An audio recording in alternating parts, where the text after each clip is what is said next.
crime, c'est le message du ciel. À toi ce cœur, ce pauvre cœur qui t'aime, à toi ma vie, oh toi qui m'as sauvé. Humble fleuron à ton pur diadème, je suis à toi car ton sang m'a lavé. Mon sublime de l'Éternel, pardon du crime, c'est le grand message du ciel.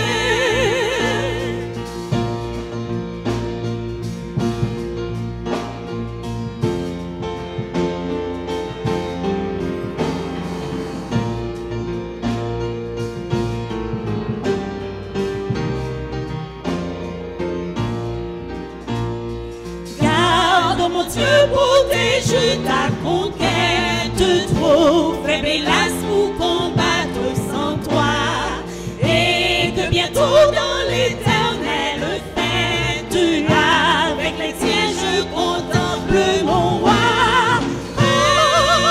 Mon sublime de l'éternel, pardon du crime, du ciel. Je veux chanter l'amour puissant qui sauve et qui délivre.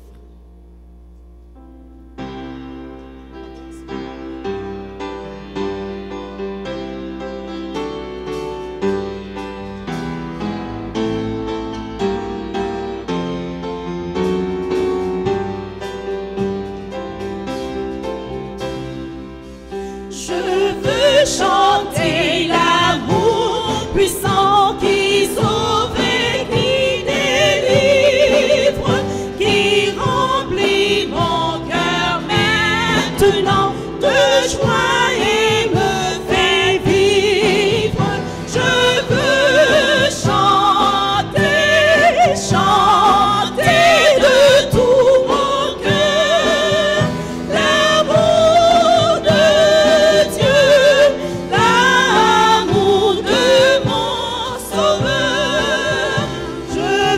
Chanter l'amour vainqueur qui malgré ma faiblesse peut me donner à moi pécheur la victoire sans cesse. Je veux chanter, chanter de tout mon cœur l'amour de Dieu.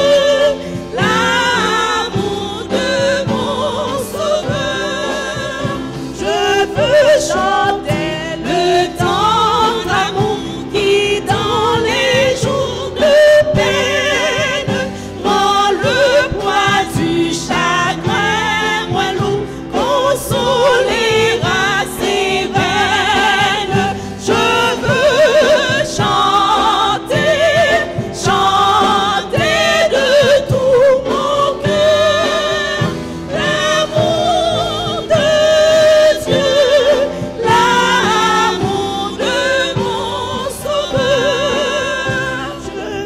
Chanter l'amour de Dieu qui toujours sur moi veille.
à cause du Maître. Bientôt il apparaîtra, il viendra nous délivrer du péché du tentateur.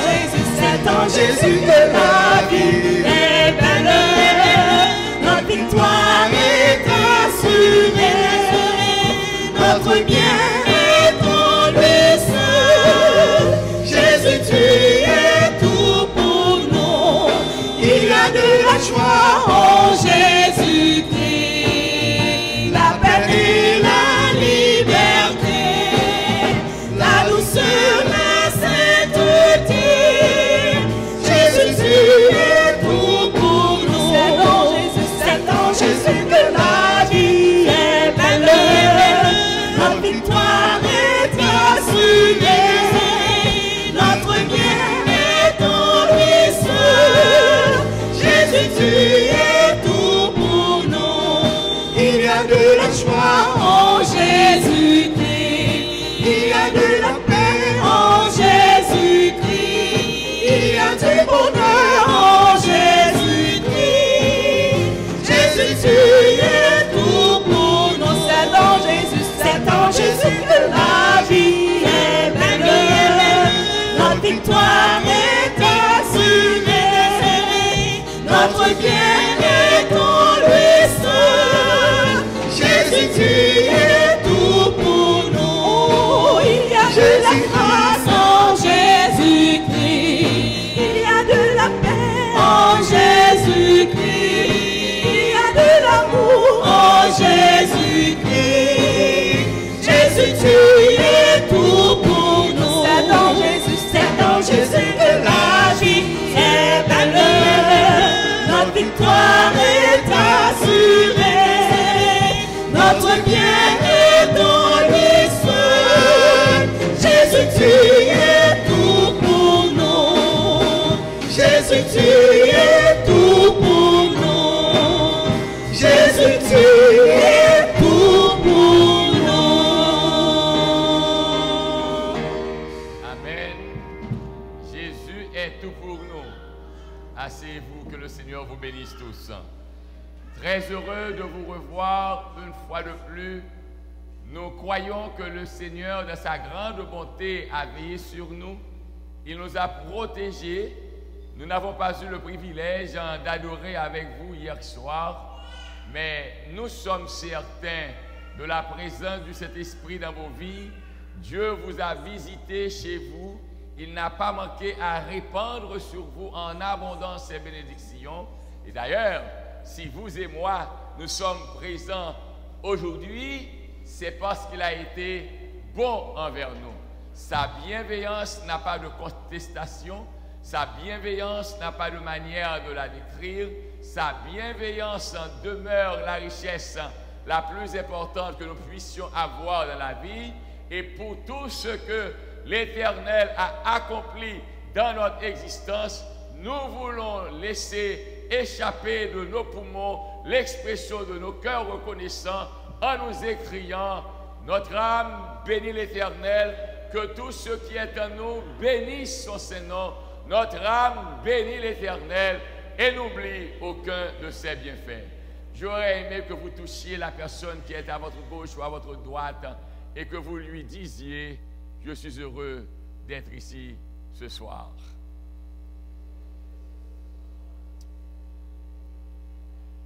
Nous allons étudier aujourd'hui un sujet assez important, un sujet très controversé en ces temps-ci.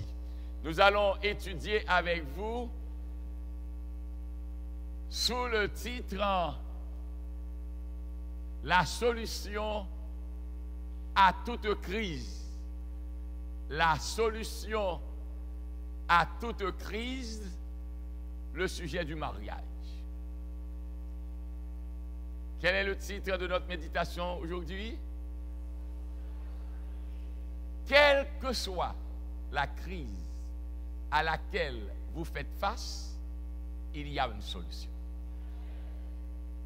Et souffrez que je me corrige en disant non pas qu'il y a une solution, il existe la solution. Bien-aimés, aujourd'hui, c'est avec un immense plaisir que j'aurais aimé vous inviter à méditer sur la portée salvifique du texte Jean chapitre 2, les versets 1 à 11. Jean 2, versets 1 à 11. Je lis pour vous. 3 jours après, il y eut des noces où, en Galilée, la mère de Jésus était là. Et Jésus fut aussi invité aux noces avec ses disciples. Le vin ayant manqué, la mère de Jésus lui dit: ils n'ont plus de vin. Jésus lui répondit: femme, qu'y a-t-il entre moi et toi? Mon heure n'est pas encore venue. Sa mère dit au serviteur: faites ce qu'il vous dira. Or, il y avait 6 vases de pierre destinés aux purifications des Juifs et contenant chacun 2 ou 3 mesures. Jésus leur dit: remplissez d'eau ces vases. Et ils les remplirent jusqu'au bord. Puisez maintenant, leur dit-il, et portez-en à l'ordonnateur du repas. Et ils emportèrent. Quand l'ordonnateur du repas eut goûté l'eau changée en vin, ne sachant d'où venait ce vin, tandis que les serviteurs qui avaient puisé l'eau le savaient bien, il appela l'époux et lui dit: tout homme sert d'abord le bon vin, puis le moins bon après qu'on s'est enivré. Toi, tu as gardé le bon vin jusqu'à présent. Tel fut à Cana en Galilée le premier des miracles que fit Jésus. Il manifesta sa gloire et ses disciples crurent en lui. Éternel notre Père, notre Dieu, à tes pieds bénis, nous nous asseyons et avec le cœur rempli de reconnaissance, nous te contemplons. Nous voulons entendre ta voix. Il y a tant de confusion au dehors. Veuille dans ta bonté infinie nous envoyer ton Esprit Saint pour qu'il nous aide à comprendre ta parole et que l'étude de ta parole puisse répondre aux besoins actuels de notre temps. Merci pour la présence de tes enfants. Merci d'avoir mis en nos cœurs le désir de venir t'adorer. Et ne permets pas que notre présence signifie l'accomplissement d'une routine, mais que nous te rencontrions et que nous sortions d'ici avec la grande satisfaction de t'avoir rencontré. Nous te prions au Père au nom de Jésus-Christ, ton Fils. Amen. Cette péricope révèle des vérités fascinantes. le texte commence ainsi, ou le narrateur, qui est l'évangéliste Jean, commence ainsi. 3 jours après, il y eut des noces à Cana, en Galilée. La mère de Jésus était là. Pourquoi l'auteur qui nous fait part de ce récit utilise ces expressions et introduit le récit de cette manière? Permettez-moi de vous dire qu'aucun des mots présents dans le texte n'est écrit au hasard ou serait là pour la satisfaction des yeux. L'auteur a pris le temps d'écrire chaque mot et chacun d'eux a une signification très profonde. 3 jours après. Les théologiens appellent cette locution adverbiale de temps 3 jours après cheville rédactionnelle. Qu'est-ce que vous voulez dire par là, Jean Hercule? La cheville rédactionnelle nous porte à faire halte et à ne pas passer sous silence le mot qui est mentionné, parce que ce mot fait jonction avec ce qui se disait avant. Si l'auteur nous dit 3 jours après, cela sous-entend que 2 jours avant, des faits se sont déroulés et c'est à la suite de ces faits que nous sommes arrivés au 3e jour. Si vous me posiez la question, que s'est-il passé, Jean Hercule, 2 jours avant, je vous dirais que Jean commence le récit de son évangile en décrivant la création.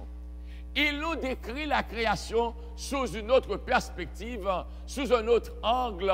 Si au commencement, le Bereshit de Genèse 1er nous fait savoir que Dieu a créé le monde par la parole, Dieu dit que la lumière soit et la lumière fut. Et bien que Dieu ait parlé et que Dieu ait créé les hommes, ils sont arrivés à s'éloigner de Dieu. Ils sont arrivés à faillir à la mission qui leur a été confiée. Avec le récit johannique ou le récit de Jean, nous avons une autre perspective. Nous avons une recréation. Et cette recréation n'est pas la parole prononcée, mais la parole incarnée. Cette recréation, ce n'est pas Dieu qui crée pour que les hommes accomplissent, mais c'est son Fils qui est devenu semblable à la création qu'il avait établie pour pouvoir racheter ces créatures de la désobéissance. Alors, un texte que vous et moi, nous devons nous rappeler est celui qui nous dit « Personne n'a jamais vu Dieu, si ce n'est le Fils unique qui est dans le sein du Père qui l'a fait connaître. » Donc, la présence de Jésus veut dire que Dieu veut se révéler à l'homme. Le désir de Dieu, c'est d'avoir une communion avec vous et avec moi.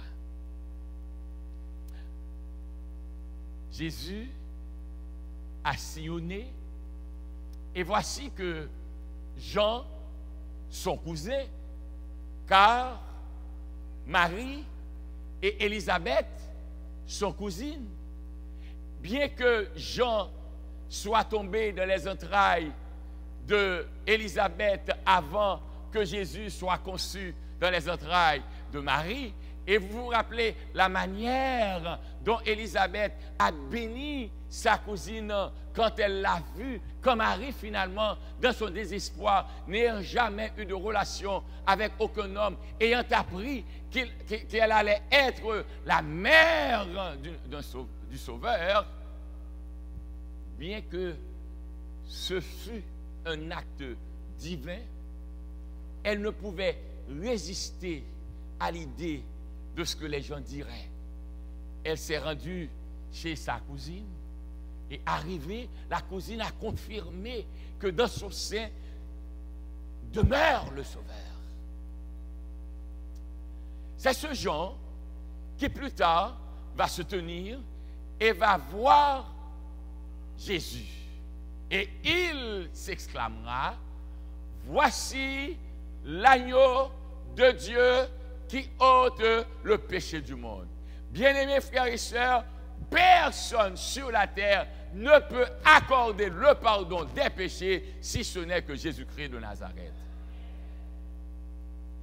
Alors, quand Jean l'a vu et que Jean ait déclaré « Voici l'agneau de Dieu qui ôte le péché du monde », il est dit dans le passage que 2 des disciples de Jean le Baptiste, permettez-moi de vous dire pourquoi, ce n'est que pour votre satisfaction personnelle, pourquoi nous disons Jean-Baptiste. Le nom qui est relaté dans la Bible, quand l'ange Gabriel a été voir le serviteur de Dieu Zacharie pour lui dire que sa femme va avoir un enfant, le nom est pur et simple, Jean. Plus tard, quand il est né et qu'il a commencé à exercer son ministère, il est le premier dans l'histoire à pratiquer le baptême. Donc, on l'appelait Jean le baptiseur. Mais avec le temps, on a compris que ce serait mieux de l'appeler Jean le Baptiste. Et finalement, après le Moyen-Âge, on s'est dit, OK, nous enlevons l'article le qui définit sa profession et faire de sa profession une partie de son nom, nous l'appelons Jean-Baptiste. Alors, c'est ce Jean, disais-je, qui, ayant vu Jésus, a déclaré, voici l'agneau de Dieu qui ôte le péché du monde. Mais n'oubliez pas que cet agneau a été promis. N'oubliez pas que cet agneau va rentrer dans un contexte messianique parce que cet agneau vient de Dieu et cet agneau est oint par Dieu pour racheter le peuple de Dieu des péchés. Alors, quand 2 des disciples de Jean ont entendu Jean dire « Voici l'agneau de Dieu », et puisqu'ils étaient juifs et qu'ils savaient ce que cela signifiait, l'agneau de Dieu, ils ont abandonné Jean et se sont mis à suivre le Maître. Et vous allez vous rappeler, je ne vais pas vous faire lire, mais vous allez vous rappeler qu'en suivant Jésus, Jésus s'est retourné pour leur dire « Où allez-vous » Et ils ont dit « Rabbi ». Donc, ils sont restés avec Jésus. D'après le récit de Jean, ce n'est pas Pierre qui a rencontré Jésus avant. C'est André, son frère, qui a rencontré Jésus. Et alors, vous allez voir que André est allé dire à son frère, bien-aimés frères et sœurs, quand nous avons une richesse, nous ne pouvons pas la garder à nous seuls. Celui qui sert Dieu et qui croit en Dieu doit partager ce qu'il a. D'ailleurs, laissez-moi vous dire aujourd'hui, quand Dieu vous a béni et que vous avez de l'argent, ce n'est pas de votre droit de définir qui peut recevoir de votre assistance. Quand un mendiant se présente à vous, quand vous avez un nécessiteux, vous êtes appelé à partager avec celui qui est dans le besoin ce que Dieu vous a donné. Alors, André ayant rencontré son frère, comment s'appelait-il?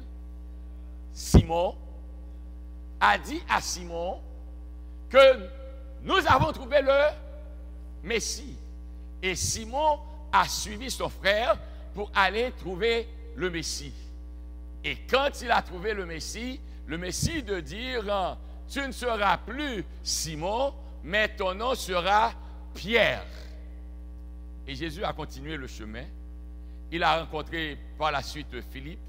Philippe est allé dire à à Nathanaël hein, que nous avons trouvé le Messie, c'est dans ce contexte-là que vous allez voir au chapitre 2, l'auteur dit 3 jours après. 3 jours après, il y a eu des noces à Cana, en Galilée.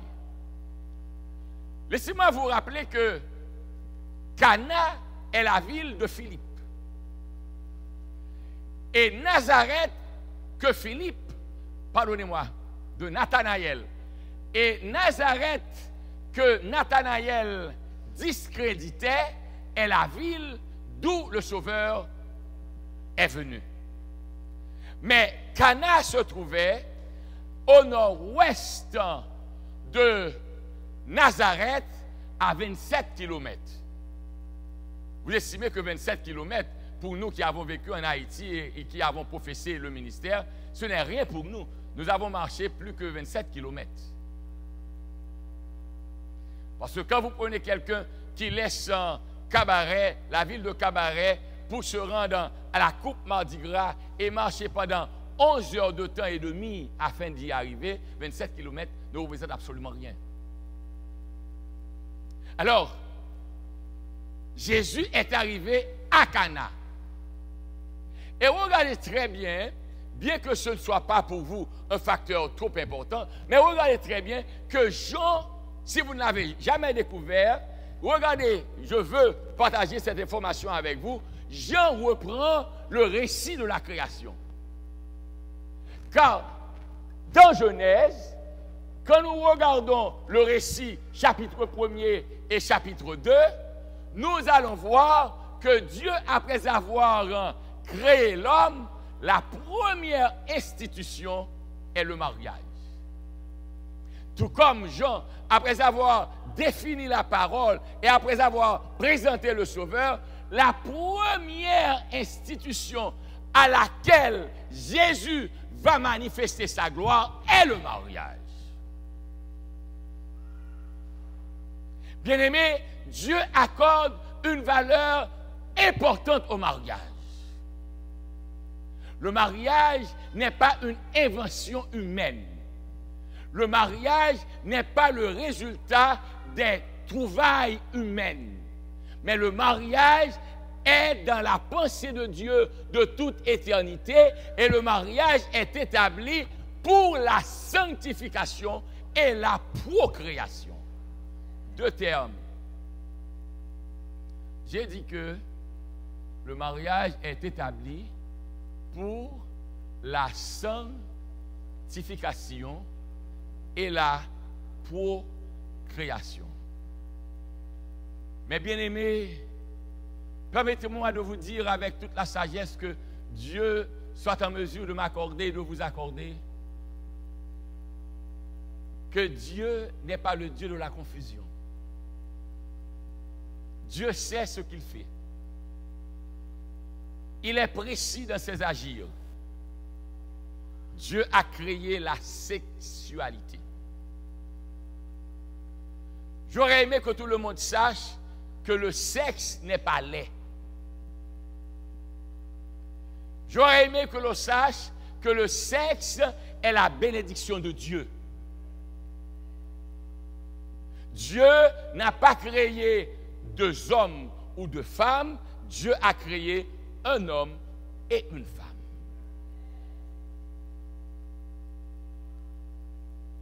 Et quand Dieu a fini de créer un homme et une femme, la Bible me dit qu'il les a bénis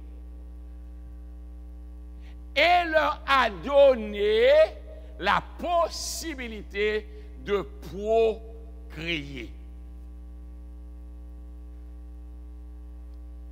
Vous savez que avoir un enfant, même si nous avons nous seulement passé beaucoup de pieds fille à tomber enceinte, bien l'autre mettre passé calamité monter mon pile beau en rien pas jamais parti. Avoir un enfant demeure l'expression de la grâce de Dieu. C'est pourquoi on devrait respecter la présence d'un fœtus dans les entrailles de sa mère. Et permettez-moi de partager avec vous que l'enfant n'existe pas quand il est sorti des entrailles de sa mère. L'enfant existe dès qu'il est conçu.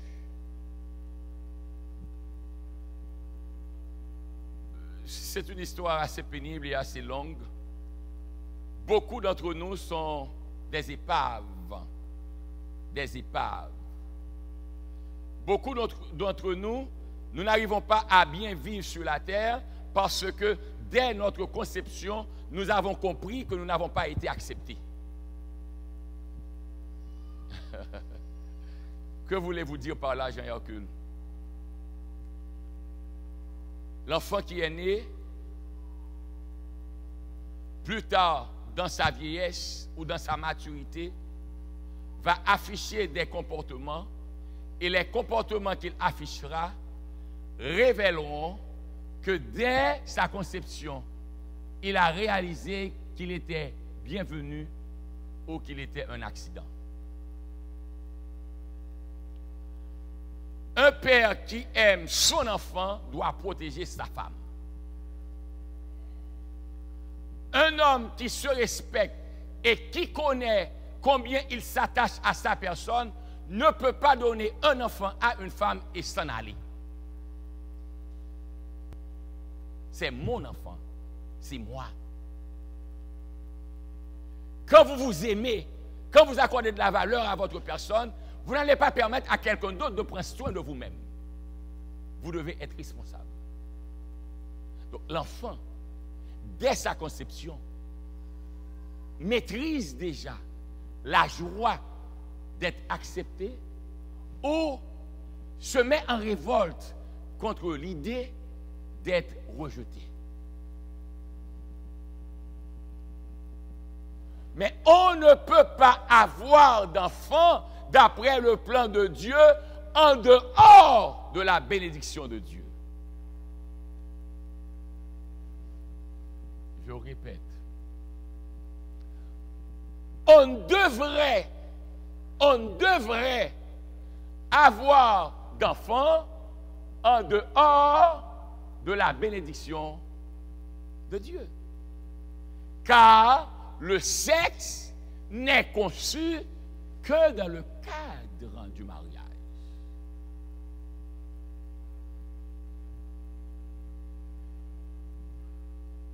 L'ennemi a rendu l'industrie sexuelle si productive que nos pensées sont souillées et dès que le jeune garçon grandit, pour croire qu'il a atteint la maturité d'homme, c'est le sexe qui doit le prouver.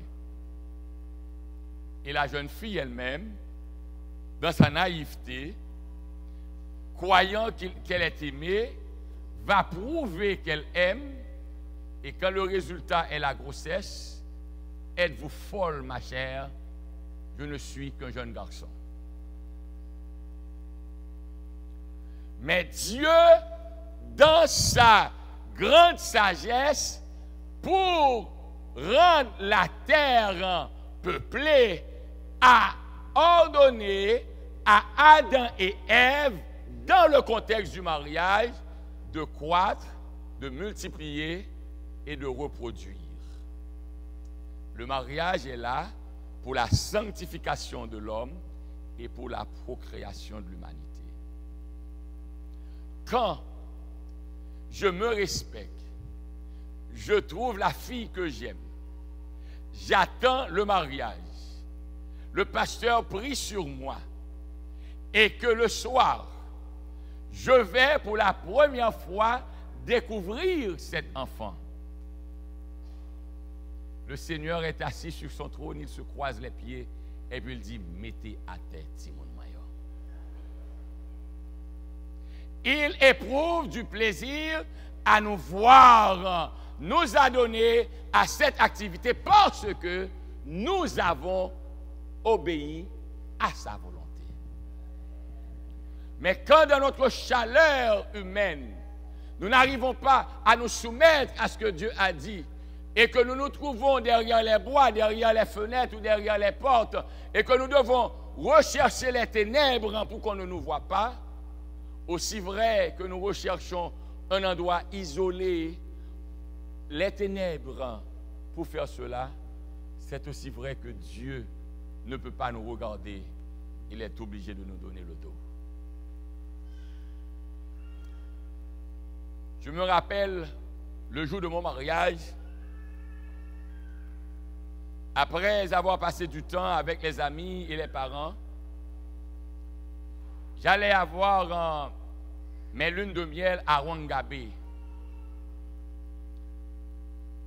Nous avions eu la réception à Fontamara 27 et nous devions nous rendre sur la route de Saint-Marc, la route de Montrouy, à Chériès, où à Ouangabé, ma fiancée, ma femme alors maintenant, et moi, j'allais pour la première fois découvrir le monde merveilleux.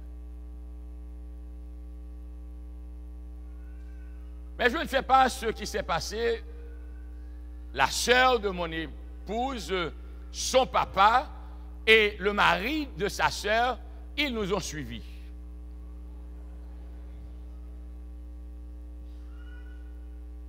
Nous sommes arrivés quelques minutes après, nous avons entendu, après le départ de la marraine et du parrain, frapper à la porte, et quand nous avons dit, qui est là, qu'est-ce qui se passe? C'est nous. Oh, ok. Et mon épouse avait vécu 4 années aux États-Unis, et c'est à cause de moi qu'elle a laissé les États-Unis pour venir me rejoindre en Haïti, parce qu'elle disait, elle ne veut pas perdre son homme. Et moi qui viens de passer 4 années sans même avoir un baiser, voici le soir est venu où je vais contempler ce monde que j'ai rêvé toute ma vie, et puis les parents sont là.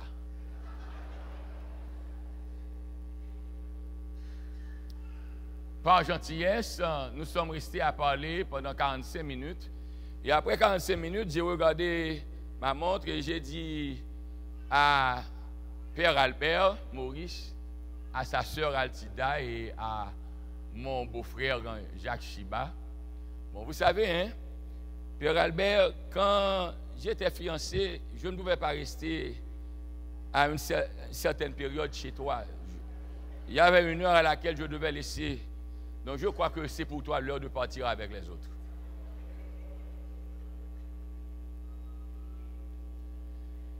J'étais gentil. Comment comprenez-vous, après tout ce temps, Dieu a fini de me bénir et puis vous êtes venu passer là 45 minutes, vous ne voulez pas partir? Quand vous faites les choses de manière régulière, vous avez de l'autorité, car Dieu donne de l'autorité à ceux qui obéissent à sa parole. La meilleure manière de regarder tout le monde droit dans les yeux, la meilleure manière de pouvoir regarder tout homme droit dans les yeux est de respecter ce que Dieu nous a ordonné. Alors, quand ils sont partis maintenant, c'était une autre phase de l'histoire.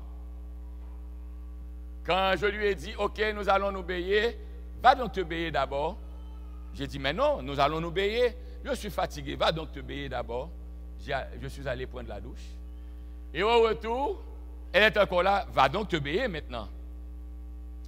Et finalement, elle m'a dit, est-ce que nous ne pourrions pas passer la nuit à prier? J'ai dit, ah, tu veux passer la nuit à prier? Eh bien, je vais t'apprendre à prier.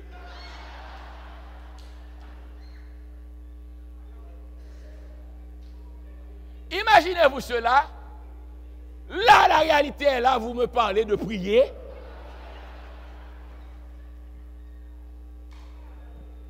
Mon bien-aimé, Dieu aime quand vous et moi, nous faisons ce qui est droit.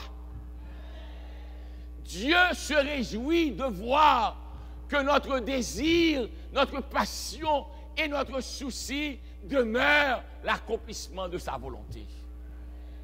Il est préférable de souffrir dans la vie en accomplissant la volonté de Dieu que de se réjouir de l'abondance loin de la face de Dieu. Alors, Jésus allait confirmer en s'affirmant que le mariage vient de Dieu. Il a été là. Le texte nous dit 3 jours après, il y eut des noces à Cana en Galilée et la mère de Jésus était là.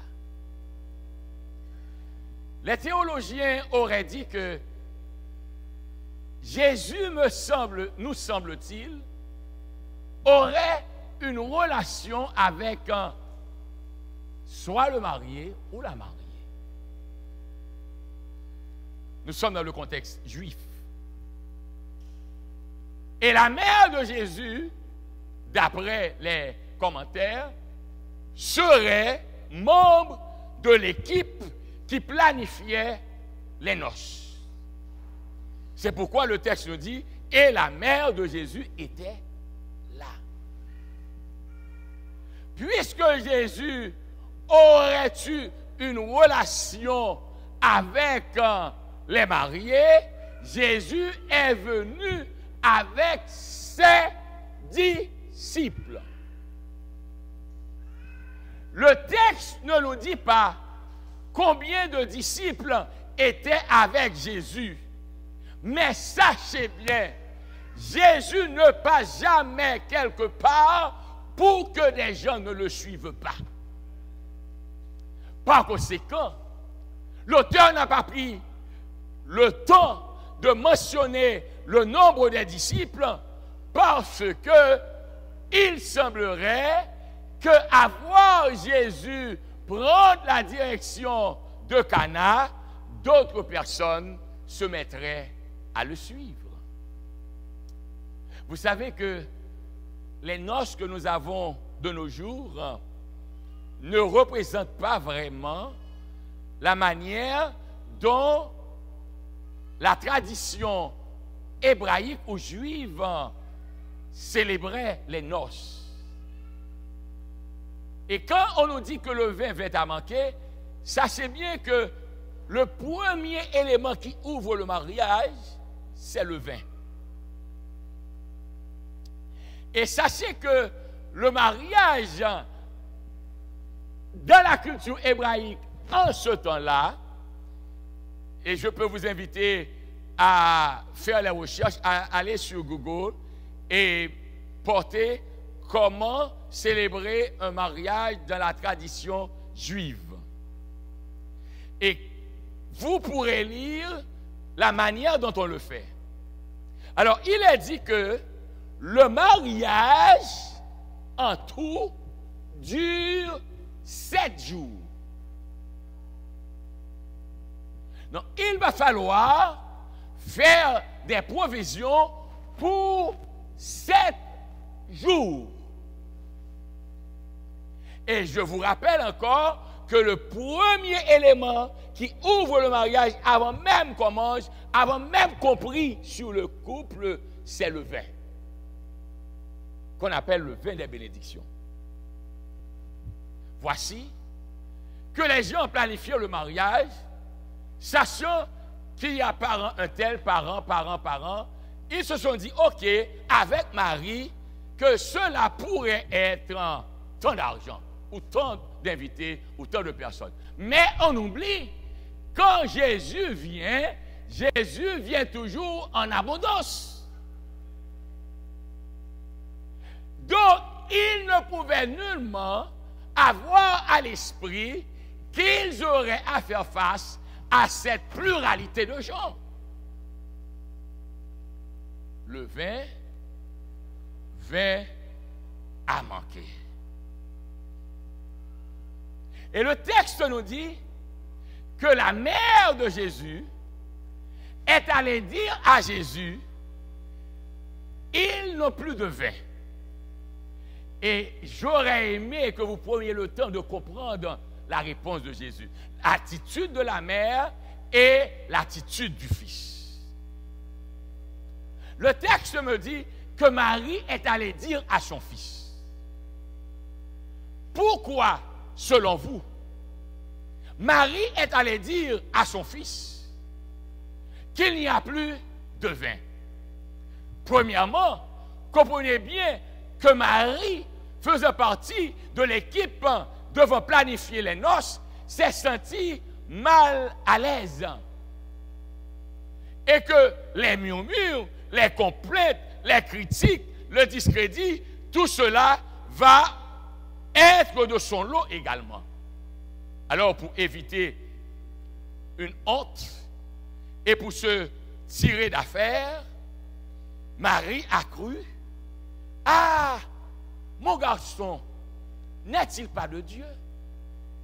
Dès sa conception, ne m'avait-on pas dit qu'il est Dieu? D'ailleurs, le nom qu'il a est Jésus, qui sauve son peuple de ses péchés, et Emmanuel, Dieu avec nous. Donc, je suis une femme bénie, car j'ai donné naissance à Dieu. Et quand Dieu est avec nous, bien-aimés, tous les problèmes sont résolus.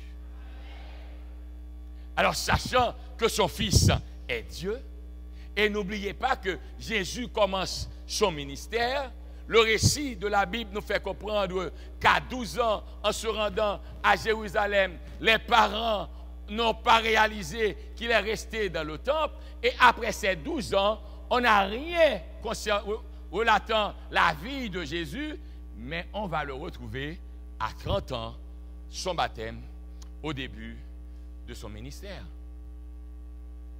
Donc comprenez très bien, ce bébé qui est né, qui a grandi, m'a toujours démontré du respect. J'aurais aimé dire aux jeunes garçons, aux enfants qui grandissent dans la salle, j'aurais aimé que vous sachiez, nous sommes appelés à respecter nos parents tous les jours de notre vie jusqu'à notre mort. Il n'y a pas une seconde de la vie où même si vous devenez adulte, vous pouvez être l'égal de vos parents. Les enfants resteront toujours enfants. Quel que soit votre âge, votre mère est votre mère, votre père est votre père. Et laissez-moi vous rappeler une vérité biblique. Quand la Bible nous dit « honore ton père et ta mère », il n'y a pas, s'ils sont compétents, il n'y a pas, s'ils se sont acquittés de leurs devoirs, il n'y a pas, s'ils ont été de beaux parents, mais la Bible nous dit « honore ton père et ta mère », même si papa me ton vagabond qui a marché pour une petite, moi je dois respecter le, parce que c'est papa. Alors, Marie voyait son garçon. Et comme tout parent, vous savez, quand vous avez des enfants qui produisent, qui font bien, vous avez une fierté. Et vous voulez que les gens sachent que c'est mon garçon. C'est ma fille. Alors, Marie, dans cette situation, quand les gens sont paniqués, sont affolés, s'est dit en elle-même, pas de problème. Mon fils est là. Hello, je m'approche de vous. J'aurais aimé que vous écoutiez bien cela. Mes amis, dans la vie, on ne se sert pas de Dieu, on sert Dieu. Ooh, you don't get it. Dans la vie, on ne se sert pas de Dieu, mais on sert Dieu. Jésus maintenant, qui est homme, mais est Dieu. Si Jésus est appelé à accomplir un miracle, ce n'est pas un homme qui va l'accomplir, c'est Dieu. C'est vrai que tu sois ma mère, c'est vrai que Dieu t'ait accordé le privilège de me donner naissance, mais arrivé à cette phase, maman, arrête-toi là.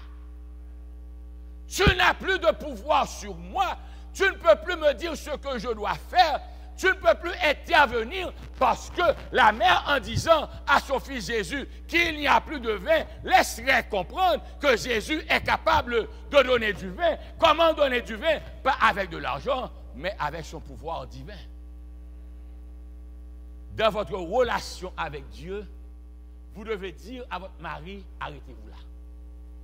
Dans votre relation avec Dieu, vous devez dire à votre femme, arrêtez-vous là. Dans votre relation avec Dieu, vous devez dire à vos parents, arrêtez-vous là. Car servir Dieu ne peut pas être subordonné à la volonté d'un homme. Dieu est trop grand pour que nous placions les hommes en premier. Jésus a dit à sa mère, femme, qu'y a-t-il entre toi et moi?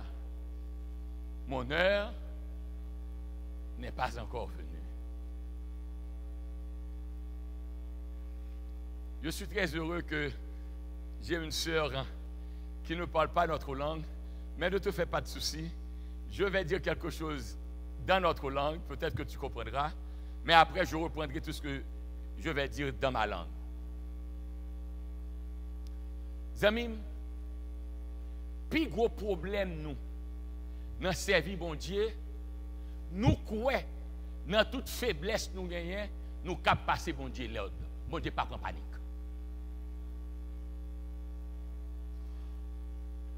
Bon Dieu, j'ai besoin de mari, je avant fin année pour faire un relais, mais même temps non.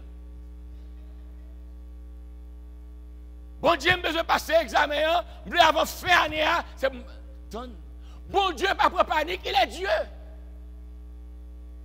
Seule façon pour capable vivre dans le plan bon Dieu, ou est moi, ou connaît, ou te mettez garçon, ou mettez fille. Son fimier, besoin garçon, besoin mari. Tant pis, si vous êtes là bon pour moi, cherchez un mari pour moi. Et qui est-ce qui t'a dit bon Dieu t'écrit pour des gros noms? Ce n'est pas nous tout bon Dieu qui mettez pour nous mari nous sur la terre. Parce que c'est mari bon, viens prendre prière.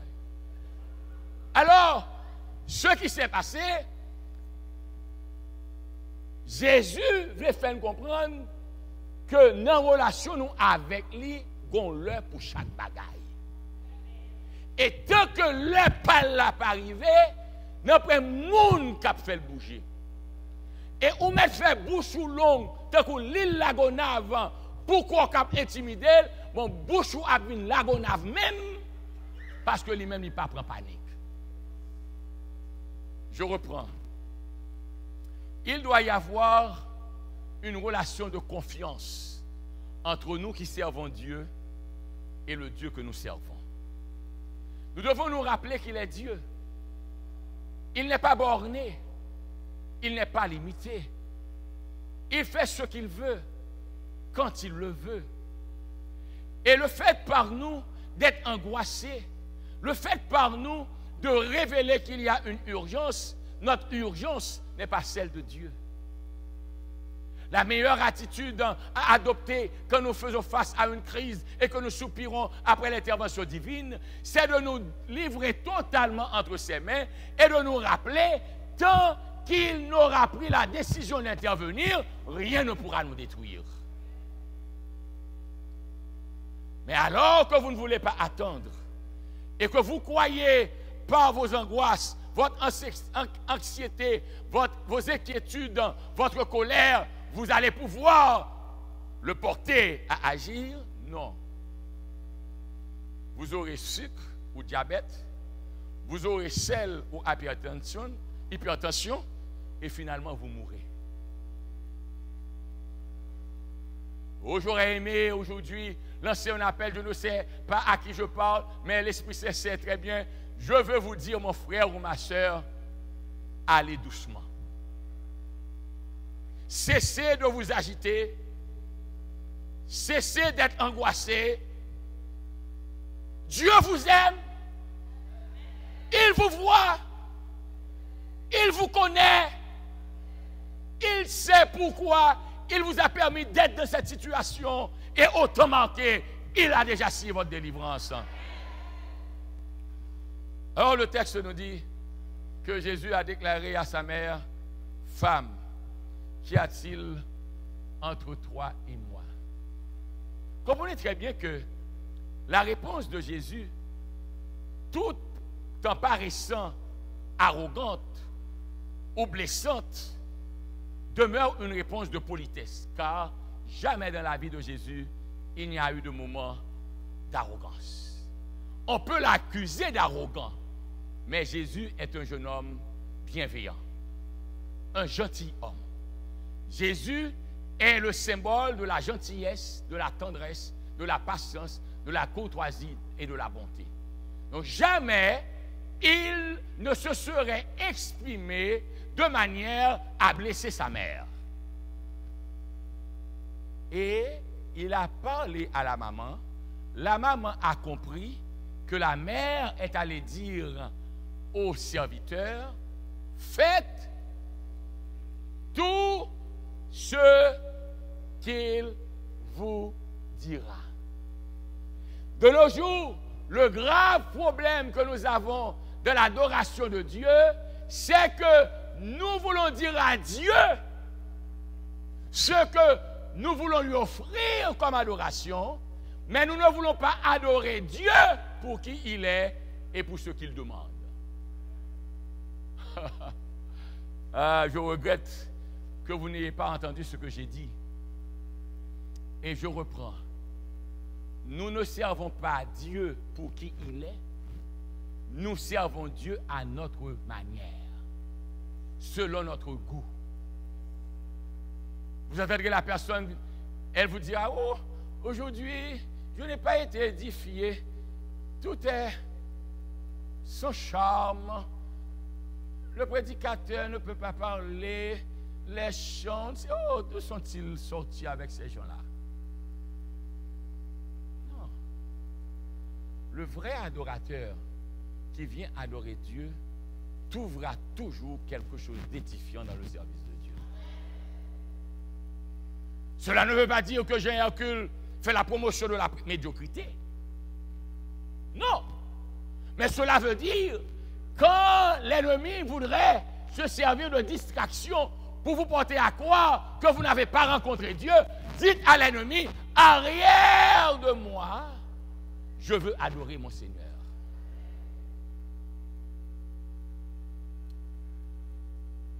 Marie nous révèle qu'il nous faut avoir une foi absolue en Jésus. Quand nous disons que nous croyons en Dieu, nous devons faire ce que nous avons à faire sur terre et laisser à Dieu le soin de faire ce qu'il doit faire dans les cieux. Regardez très bien, le texte nous dit que la foi en Dieu ne détruit pas notre responsabilité. Vous n'allez pas passer toute votre vie à la maison ne travaillant pas, disant, oh Seigneur, donnez-moi du travail, donnez-moi du travail. Je sais que tu peux me donner du travail. Je sais que tu peux ouvrir les portes. Je sais que tu vas me faire trouver du travail. Et puis chaque jour, tu te mets sous les draps. Donne-moi du travail, Seigneur. Non, lève-toi, sors, marche et dis, Jésus, tu me guides, tu m'orientes, je dois trouver aujourd'hui du travail. La réalité est que il faut toujours une volonté humaine à la manifestation divine pour que le miracle s'accomplisse. Alors, les serviteurs étaient là. Mon ami, le texte nous dit, il y avait 6 vases servant à la ou aux purifications des Juifs. Vous savez, il n'y a personne dans cet univers qui soit capable de vous aimer plus que Dieu. Même pas vous. Vous savez, on trouve des gens qui disent qu'ils aiment, mais l'amour est toujours un amour d'intérêt. Et quand l'intérêt n'est plus, l'amour n'est plus. C'est pourquoi, quand on se marie, le texte dit, voulez-vous aimer cet homme dans les bons comme dans les mauvais jours? Et voulez-vous aimer cette femme dans la santé comme dans la maladie? Bien-aimés, l'amour que vous devez témoigner à quelqu'un ne doit pas être conditionnel. Je ne vous aime pas si vous êtes belle. Je ne vous aime pas si vous êtes fidèle. Je ne vous aime pas si vous allez travailler. Je ne vous aime pas si vous me respectez. Mais je vous aime en dépit de votre ingratitude. L'amour ne vient pas de l'autre. L'amour est en soi. Ce n'est pas quelqu'un qui vous porte à l'aimer, mais c'est vous qui décidez d'aimer la personne. Je me rappelle quand j'étais en Haïti, j'avais l'habitude de célébrer des mariages. Et je me rappelle, en un dimanche, j'ai célébré 11 mariages de 6 h du matin à 11 h du soir. J'étais très sollicité. Et voici qu'un jeune homme, alors un jeune homme et une jeune fille sont venus à moi. Et ils m'ont dit, Pasteur Toussaint, nous aurions aimé que vous nous mariez. J'ai dit, parfait, pas de problème. Mais vous allez avoir 6 rencontres avec moi et vous devez préparer votre esprit que vous passerez au moins 3 heures par rencontre avec moi. OK. Et quand ils sont venus, je n'ai jamais oublié cela, ce dimanche après-midi, j'étais sous les manguiers, assis avec eux, et j'ai dit au jeune homme, regarde droit dans les yeux ta fiancée et dis-moi si tu l'aimes. Je n'ai pas fermé la bouche. Il m'a dit oui. J'ai dit non. J'ai dit de regarder droit dans les yeux, de prendre du temps et de me dire si on aime l'autre. Pasteur Toussaint, j'aime ma fiancée. Deuxième question. S'il arrive que tu l'épouses et qu'elle ne soit pas capable de te donner un enfant, qu'est-ce que tu vas faire? Pasteur Toussaint, je n'ai pas vu d'enfant quand j'ai aimé ma fiancée. J'aime ma fiancée. Les enfants viendront comme une bénédiction. Et s'il n'y a pas d'enfant, je continuerai à aimer ma femme.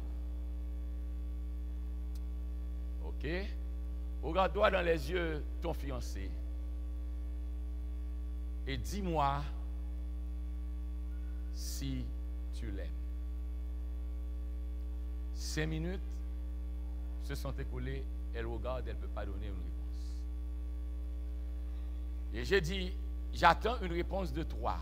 Regarde bien ton fiancé dans les yeux et dis-moi si tu l'aimes.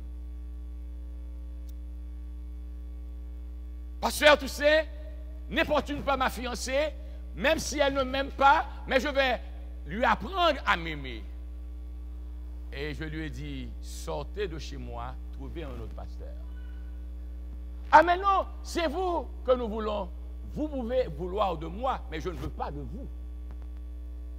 Vous ne pouvez pas me contraindre. C'est ma volonté de vous marier ou pas. Allez chercher un autre pasteur parce que vous ne devez pas apprendre à quelqu'un à vous aimer. La personne doit vous aimer. Enlevez de votre esprit que la manière dont vous allez vivre avec votre partenaire, vous allez lui apprendre à vous aimer. Non, on n'apprend pas à quelqu'un. L'amour est naturel. L'amour est en soi. Et quand l'amour est en soi et qu'il est naturel, cet amour pourra et permettre à votre amant de résister aux flots qui vont surgir plus tard. Bien-aimés, en dépit de nos péchés, en dépit de nos défaillances, en dépit de notre désobéissance, Dieu nous aime au point de venir jusqu'à nous, payer à la croix notre dette afin de nous racheter du péché. Nous devons aimer, non pas parce qu'il y a de longs cheveux, les cheveux vont se casser et il y aura la tête courte. Vous ne devez pas aimer parce qu'il y a un rondondon qui se fait. Il va y avoir la maladie sucre, la maladie diabète et on sera comme une potako. Mais il faut que l'amour aille au-delà de l'apparence, au-delà du visible, pour percer l'invisible et s'accrocher à l'invisible. La beauté extérieure d'une femme n'a rien d'égal avec sa beauté intérieure. N'aimez pas quelqu'un seulement pour son apparence physique, mais recherchez ce qu'il y a de profond dans cette personne et accrochez-vous à ce qui est profond. Marie savait que la réponse de son fils, une réponse apparemment grossière, n'avait rien à voir avec la courtoisie qui se dégageait naturellement de son garçon. Faites tout ce qu'il vous dira. Mais les 6 vases étaient là, et les 6 vases servaient aux purifications des Juifs. Vous savez, mes amis, il y a des gens qui ont peur de l'eau. Dieu a tiré la terre des eaux. Les eaux ont existé avant la terre. Et Dieu sait pourquoi il a mis l'eau. On ne peut pas vivre sans eau. Beaucoup de personnes vivent en Amérique et prétendent qu'ils sont sur la terre du paradis parce qu'ils n'ont pas besoin de boire de l'eau. Vous vous trompez. Il y a quelqu'un qui a voyagé, arrivé à Miami, a envoyé une lettre à une église en Haïti pour dire aux frères, « Ah, vous entendez qu'il y a un paradis qui est promis? Moi, j'ai trouvé ce paradis. Depuis que je suis arrivé aux États-Unis, je n'ai jamais bu de l'eau. »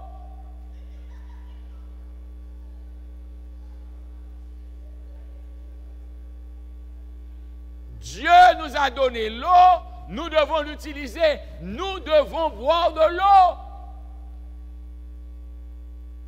Mais plus encore, il ne suffit pas seulement de boire de l'eau, mais il faut se baigner. Il faut se laver. Dieu a placé l'eau pour notre nettoyage, pour notre purification.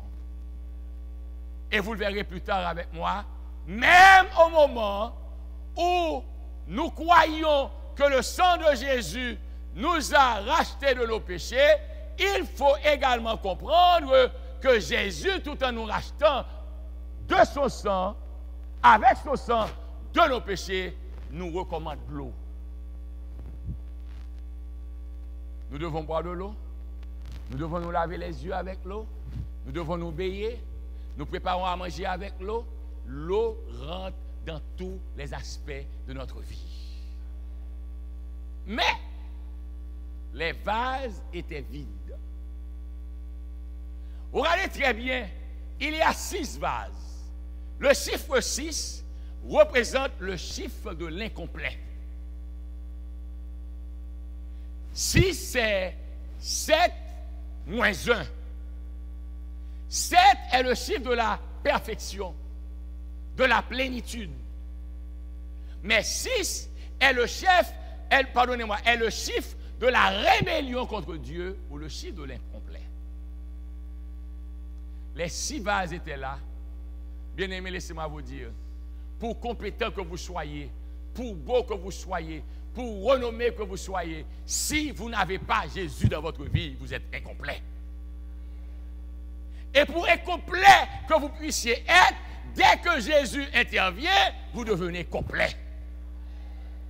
Les 6 vases étaient là, vides, parce que comprenez bien, dans la tradition juive, on ne mange pas sans se laver les mains. Et encore, n'oubliez pas, dans la tradition hébraïque, quand vous recevez des visiteurs, il faut faire quoi? Les laver les pieds. Donc, on se servait de l'eau pour le lavage des mains et le lavage ou les ablutions des pieds. Donc, l'eau est épuisée. Dans la vie, il n'y a pas plein pour sauver qu'à privé, mais rendre grâce à bon Dieu pour tout sauver privé. Alors que les 6 vases étaient vides, les 6 vases devaient être vides parce que ces 6 vases qui n'avaient pas de valeur, ces 6 vases vont rentrer dans l'histoire, Jésus va les transformer. Dès que Jésus est là, il y a de la transformation. Dès que Jésus est là, il y a de la valorisation. Sous frère, me pas bon nom. Sous frère, me pas bon valeur. Sous frère, me mettre de côté. Cherchez à rentrer en bas de Jésus. Et depuis Jésus couvrir, tout le monde va marcher derrière. Alors, Jésus a dit, remplissez d'eau les vases. Alléluia. Remplissez d'eau les vases. Et sur l'ordre de Jésus, les hommes ont rempli les vases jusqu'au bord. Jusqu'au bord. Est-ce que quand Jésus vous donne de l'ordre, vous essayez de limiter la puissance de Dieu? Mes amis, si Dieu nous a envoyés en terre étrangère, ne vous limitez pas. Ne dites pas, Seigneur, je voulais seulement être au Canada pour manger du maïs bouilli, ou du riz au pois noir, ou du maïs mounessu. Mais laissez Dieu se servir de vous. Vous ne savez pas où Dieu va avec vous. Même si vous allez à l'école, vous ne pouvez pas retenir, jeûner, prier, demandez au Seigneur d'intervenir. Il vous ouvrira l'intelligence et il vous accordera la victoire. Ne dites pas, oui, je ne peux pas étudier. Oui, Jésus vous raconte toute bagaille. Jésus sait tout. Il sait d'où vous êtes sortis et où il veut aller avec vous, dans la mesure où vous lui accordez la possibilité. Car il ne peut pas vous contraindre. Il ne fera rien pour vous que vous ne vouliez pas, mais il fera tout pour vous si vous attendez et que vous lui faites confiance. Remplissez d'eau les vases. Et quand ils ont rempli les vases, et Jésus de leur dire, regardez très bien, cessez de passer de l'ordre à Jésus. Laissez à Jésus le soin de vous guider. Vous ne m'entendez pas. Nous connaissons bien qui nous est. Cessez de croire que vous pouvez diriger l'Église pour Jésus. Le jour où nous, chrétiens, nous cesserons de croire que nous pouvons résoudre les problèmes de l'Église et accorder à Jésus de résoudre lui-même les problèmes de son Église, l'Église sera délivrée. Nous prenons l'Église en captivité. Nous croyons que nous sommes l'Église, mais que nous pouvons être le sauveur de l'Église. Non. Jésus a déclaré, je bâtirai mon Église et les portes de l'enfer ne prévaudront point contre elle. Nous sommes une partie de l'Église, mais nous ne sommes pas le sauveur de l'Église. Alors, il est dit que, regardez très bien la foi.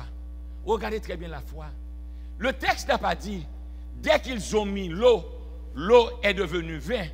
Le texte a dit, Jésus leur a dit, apportez l'eau à l'ordonnateur. Mais c'est de l'eau, Jésus.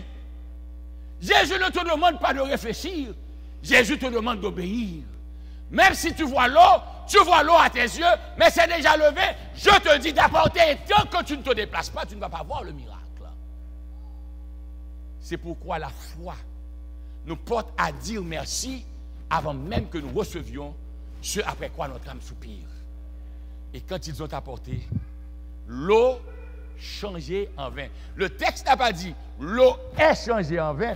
Le texte a dit l'eau changée en vin. Cela me laisse croire dans mon imagination sanctifiée qu'en obéissant à Jésus, qu'en prenant l'eau qu'ils avaient mise dans les récipients et sur l'ordre de Jésus, pas sur leur désir, pas sur leur curiosité, mais sur l'ordre de Jésus, ayant reçu l'ordre de Jésus d'apporter cette eau à l'ordonnateur du repas. Et regardez très bien, Jésus nous fait savoir que dans son ministère, il n'élimine jamais ceux qui sont placés en dignité.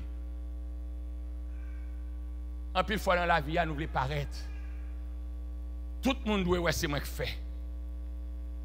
Peu importe ça, mon parle dit de où, quittez Jésus par les coups. C'est Jésus qui a transformé l'eau en vin. Mais Jésus n'a pas fait le miracle pour que le monde le sache.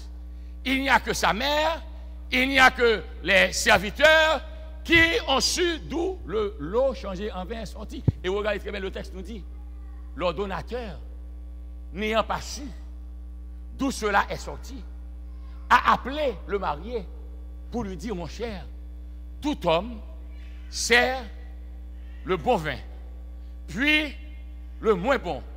Mais toi, tu as gardé jusqu'à présent le bon vin. Avec Jésus, il n'y a jamais de médiocrité. Avec Jésus, c'est la perfection en abondance. Avec Jésus, c'est la plénitude des bienfaits. Avec Jésus, c'est la richesse sans arrêt. Et nous concluons ainsi. Le texte dit, regardez très bien, que Jésus a accompli à Cana, en Galilée, le premier des miracles. Dans quel but? Pour que la foi de ses disciples soit affermie et pour sa gloire. 2. Connais bien si souffrance ou qui permettre non bon Dieu glorifier, quitter bon Dieu pour souffrir. Connais bien quand on a souffert et que c'est bon Dieu qui décide pour souffrir dans ces circonstances où il y a pas peur, la régler toute bagaille. Connais bien, Jésus te doit quitter s'arriver pour disciples capable connaître qui monde que lié. Est-ce que qu'on y a dans la vie ou prêt pour quitter ton mari, virer dos avec toute petite ou que non mais pour même pour dire moi t'es attaché à bon Dieu. Oh non bon Dieu me pas faire tête. Oh non bon Dieu me pas prendre dans des ordres. Bon Dieu mettez mariage, non me quitter mais moi même après t'es fidèle à bon Dieu. Est-ce que vous prêt pour faire ça? Est-ce que qu'on est là au vin dans travail là, vous mettez au dehors que c'est du feu bâtiment pour le prendre. Bon Dieu pas là pour le bouler, il fait au repos avant le bâtiment prend du feu. Suspendre plaignant, fais bon Dieu confiance. Suspendre murmurer, fais bon Dieu confiance. Songez bien parole bon Dieu pas menti. 10 000 à ta droite, 10 000 à ta gauche, tu ne seras pas atteint. De tes yeux seulement tu regarderas et tu verras la rétribution des méchants. Pas chercher qu'on est qui monde qui raille, chercher qu'on est que bon Dieu remet. Qui met l'eau monde qui raille, qui met l'eau monde qui va vle wo. Faut que monde qui va vle wo pour qu'on connaisse que bon Dieu a vaisseau. Faut que monde qui va vle wo pour qu'on ait bon Dieu toujours bon côté. Faut que monde qui a persécuté pour qu'on ait bon Dieu qui a délivré. Abat la peur, abat les plaintes, abat les murmures, mais la foi en Dieu au siècle des siècles. Dieu peut prendre ce qui est ordinaire, ce qui est brisé, ce qui est imparfait, ce qui est incomplet, ce qui n'a pas de valeur. Il peut prendre tout cela et le transformer à sa gloire. Assoya, est-ce qu'il y a un monde qui là, qui croit que bon Dieu est capable de faire un miracle pour lui-même? Assoya, est-ce qu'il y a un monde qui là, qui connaît avec bon Dieu, pas une crise au calme? Souhait bon Dieu, vous nèg baou, et puis nèg ça qu'on dit, qui sorti loin, que c'est miracle qui fait venir tomber dans la main. Et puis là, nèg la tomber dans la main, nèg la dit chérie, tu sais, depuis que nous nous sommes rencontrés, Dieu ne fait que te regarder dans les yeux. Mais comment puis-je savoir qui tu seras si tu ne permets pas de voir quelle est la couleur? Parce que c'est Jésus qui voit le bout, la connaît tu commettre un point d'adultère. La pékembe, la pékembe, la pékembe, la pékembe. La prier, la prier. Et les joies bénies. On dit viens, mon jardinier, rentre dans ton jardin et compte les épinards noirs qui couvrent ton terrain. Zami moi, les bons dieux baou, li baou net. Les bons dieux baou bien. Les bons dieux baou pas de compromis. Les bons dieux baou pas de monde qui a retiré dans main. Oh, je voudrais vous rappeler que Jésus a accompli tout cela dans un mariage. Comment est votre mariage? Comment est votre mari? Comment est votre femme? Avez-vous réalisé que vous avez des penchants pour des femmes alors que vous êtes femme? Ce n'est pas naturel. Dieu ne commet pas d'erreur. Réclamez l'assistance de Jésus. Jésus vous rendra complet. Avez-vous réalisé que vous avez des penchants pour des hommes alors que vous êtes homme? Non, ce n'est pas naturel. Notre Dieu ne commet pas d'erreur. Il a créé homme, il a créé femme. Il a mis le mariage qui est l'union entre un homme et une femme. Voulez-vous ce soir réaliser une expérience avec Dieu? Voulez-vous ce soir remettre votre vie à Dieu? Votre vie est incomplète. Vous avez des hauts et des bas. Vous ne savez à qui aller, mais ce soir, je suis venu vous dire que Jésus est là, il vous attend. Si vous voulez vous décharger sur Jésus, si vous voulez remettre tout à Jésus, je vous invite à me rejoindre maintenant. Venez, remettons nos soucis, nos problèmes, remettons nos difficultés. Nous avons un manque. Remettons tout entre les mains de Jésus. Venez. Pas quitter moi au bon sauveur.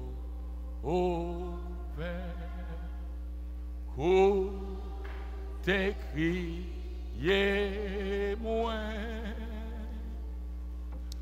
Quand occupait les hommes. Va passer loin, moi. Sauveur,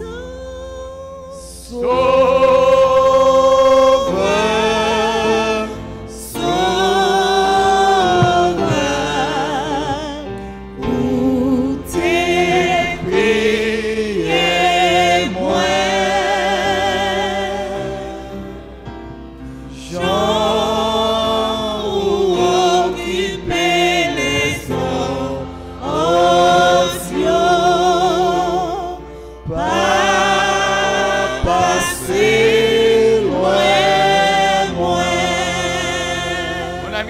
Ma soeur, je veux vous rappeler que dans la vie, nous tous, nous avons des problèmes. Problèmes de santé, problèmes de travail, problèmes de mémoire, problèmes de mariage, problèmes d'éducation d'enfants, problèmes de résidence. Nous avons des problèmes et il semble que ceux qui sont placés pour nous aider à les résoudre sont impuissants, ils ne peuvent pas les résoudre. Ce soir, je veux vous rappeler qu'il n'y a qu'une solution à toute crise, quelle que soit la crise. Son nom est Jésus-Christ de Nazareth. Amen. Il peut résoudre tous les problèmes. Alors que vous êtes là dans l'assemblée, et vous croyez ne pas avoir de problème, j'aurais aimé encore vous accorder le privilège, ce doux privilège, de manifester votre foi, vous-même, votre foi, de la puissance de Jésus. Jésus vous a envoyé ici ce soir pour entendre ce message afin que son nom soit glorifié dans votre vie. Jésus vous a placé dans la situation dans laquelle vous évoluez pour que plus tard, l'on sache que vous servez le Dieu qui a créé le ciel, la terre et le monde. Mon frère, ma soeur, je ne connais pas votre problème. Mais je suis certain que l'un d'entre vous, vous êtes en train de vivre un moment très difficile. Au nom de Jésus-Christ de Nazareth, ce soir, votre délivrance est déjà signée. Au nom de Jésus-Christ de Nazareth, votre délivrance ne va pas venir plus tard, mais laissez l'Église. Vous appellerez pour dire ce que l'Éternel a accompli pour vous. Mais vous avez besoin d'exercer votre foi. Si vous croyez que Dieu est capable et qu'il peut résoudre votre problème, je vous invite à vous mettre à genoux avec moi et nous allons lui parler. Vous ne répondez pas à l'appel de Pasteur Toussaint. Vous ne répondez pas à l'appel de Jean-Hercule Toussaint. Jean-Hercule Toussaint n'est rien, il est un pécheur comme vous, mais il connaît celui qui est capable de résoudre tous vos problèmes. Et en vous mettant à genoux, vous vous mettez à genoux devant votre Père qui est dans les cieux. Vous le faites au nom de Jésus-Christ de Nazareth. Et en son nom, aujourd'hui, pour sa gloire, notre délivrance est plus que certaine. Éternel, notre Père et notre Dieu, nous te remercions infiniment d'avoir accordé à ton serviteur, l'évangéliste Jean, de conserver dans ta parole ce récit sacré.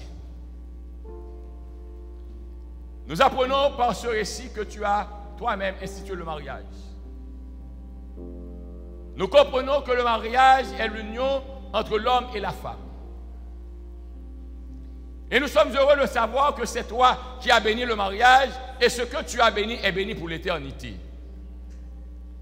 Nous te demandons en ce temps de bouleverse, ce temps d'angoisse et de confusion, de nous aider nous autres à savoir à qui aller, sur qui jeter nos regards et à qui nous soumettre et ne pas nous laisser emporter par les vagues de la confusion. Il y en a qui sont devant ta face aujourd'hui. Veuille accorder à ton vil pécheur Jean Hercule, qui prie en leur faveur, d'être entendu de toi, et que de ta grande bonté, tu te manifestes à chacun d'eux. Tu prennes en considération le problème de chacun d'eux. Tu accordes la délivrance à chacun d'eux selon le temps que tu as établi, et que nous tous en cœur, nous disions, béni soit l'Éternel. Béni soit l'Éternel parce que tu es le Dieu de la solution. Béni soit l'Éternel parce que nos problèmes sont déjà résolus. Béni soit l'Éternel parce que la maladie que nous avons est partie maintenant pour la gloire de Jésus. Béni soit l'Éternel parce que nos ennemis vont devenir nos amis. Béni soit l'Éternel parce que le travail que nous désirions nous sera accordé. Merci pour la présence de tes enfants à tes pieds aujourd'hui. Alors que nous allons partir, veuille nous renvoyer de devant ta face, avec l'onction de ta paix et de ta grâce. Permets-nous de revenir demain matin, si Dieu le veut, pour t'adorer, et demain soir pour continuer avec ton adoration. Et qu'en tout temps, en tout lieu, en toutes circonstances, pour la gloire de Jésus, toute bouche puisse confesser: seul l'Éternel des armées est le vrai Dieu, le Seigneur des seigneurs et le roi des rois. Entends, béni, pardonne, exauce, fortifie, sanctifie et délivre. Nous te prions en Jésus et pour ta gloire, par le ministère du Saint-Esprit, toi qui vis et règnes au siècle des siècles. Amen. Donnez-vous la main les uns aux autres et dites à votre prochain que vous avez déjà la victoire au nom de Jésus-Christ de Nazareth. La victoire est